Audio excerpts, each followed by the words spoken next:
आज अश्विन कृष्ण नवमी शके 1936 सादर करत आहोत ठाणे वार्ता। ठळक घडामोडी। ठाणे विधानसभा मतदारसंघात पुरुषांपेक्षा महिला मतदारांचं अधिक मतदान।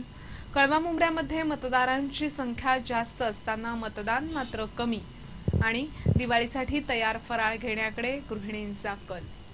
या आणि इतर घडामोडी विस्तृतपणे पण काही क्षणातच। ठाणे वार्ता पहा श्रीस्थानक वाहिनीवर। आता सकाळी 9:15 पासून रात्री 9:15 पर्यंत ठाणे वार्ता, ठाण्यातील पहिलं दृकश्राव्य माध्यम। श्रीस्थानक वाहिनी ठाण्याची स्वतःची वाहिनी। ठाण्यातील घडामोडी, कार्यक्रम, वादविवाद, अगदी गाणी, नाटक याचा आनंद घर बसल्या पहा श्रीस्थानक वाहिनी। आपल्या ठाण्याचं हक्काचं व्यासपीठ श्रीस्थानक वाहिनी। ठाणे वार्ता आता संकेतस्थळावर देखील ठाणेवार्ता.com वर क्लिक करा आणि ठाण्याच्या घडामोडी जाणून घ्या। ठाण्यातील पहिलं ऑनलाईन माध्यम ठाणेवार्ता.com। नमस्कार मंडळी, दर रविवारी पाहायला विसरू नका। नमस्कार मंडळी, आपल्या प्रश्नांचं थेट उत्तर। ठाणे वार्ता पहा श्रीस्थानक वाहिनीवर। आता सकाळी 9:15 पासून रात्री 9:15 पर्यंत ठाणे वार्ता, ठाण्यातील पहिलं दृकश्राव्य माध्यम। ठाणे विधानसभा मतदारसंघात पुरुषांपेक्षा महिलांनी अधिक मतदान केले। ठाणे विधानसभा मतदारसंघात 3,52,168 मतदार आहेत। यामध्ये 1,51,124 पुरुष तर 1,71,036 महिला मतदार आहेत। बुधवारी झालेल्या मतदानात यापैकी 82,806 पुरुष मतदारांनी तर 99,427 महिला मतदारांनी मतदानाचा हक्क बजावला। या मतदारसंघात भारतीय जनता पक्षाच्या संजय केळकर, शिवसेनेचे रवींद्र फाटक, राष्ट्रवादीचे निरंजन डावखरे, काँग्रेसचे नारायण पवार आणि महाराष्ट्र नवनिर्माण सेनेचे निलेश चव्हाण हे प्रमुख उमेदवार निवडणुकीच्या रिंगणात होते। महिला मतदारांचा कौल यापैकी नक्की कोणाला मिळाला हे येत्या रविवारी स्पष्ट होईल। ठाण्यातील ओवळा माजिवडा विधानसभा मतदारसंघात 50.31% मतदान झाले। या मतदारसंघात पंचरंगी लढत होत आहे।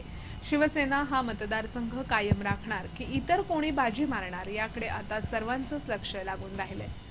ओवळा माजिवडा विधानसभा मतदारसंघात 3,70,391 मतदार आहेत।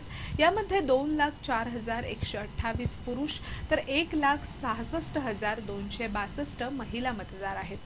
यापैकी 1,86,343 मतदारांनी मतदानाचा आपला हक्क बजावला। यामध्ये 1,04,555 पुरुष तर 81,787 महिला मतदार आहेत। ठाण्यातील कोपरी पाचपखाडी विधानसभा मतदारसंघातून निकाल काय येतो याकडे ठाणेकरांचं लक्ष लागून राहिले।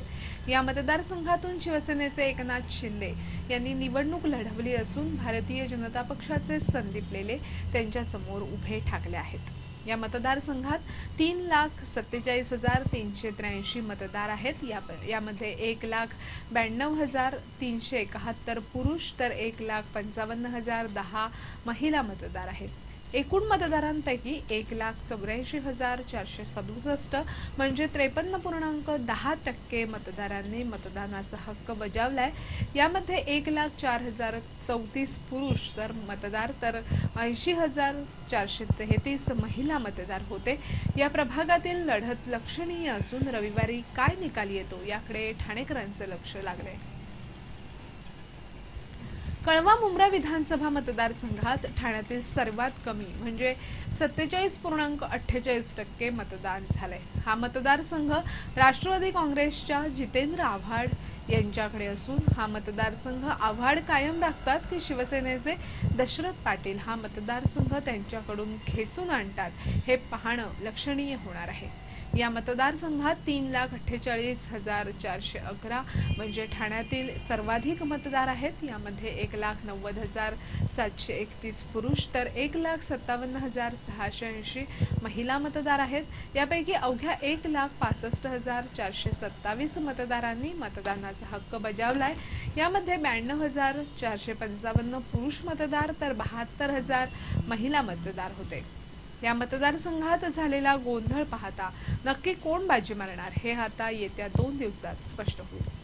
ठाणे वार्ता पहा श्रीस्थानक वाहिनीवर। आता सकाळी 9:15 पासून रात्री 9:15 पर्यंत ठाणे वार्ता, ठाण्यातील पहिलं दृकश्राव्य माध्यम।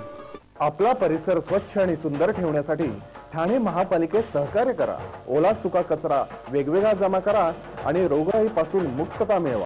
ठाणे वार्ता आता संकेतस्थळावर देखील ठाणेवार्ता.com वर क्लिक करा आणि ठाण्याच्या घडामोडी जाणून घ्या।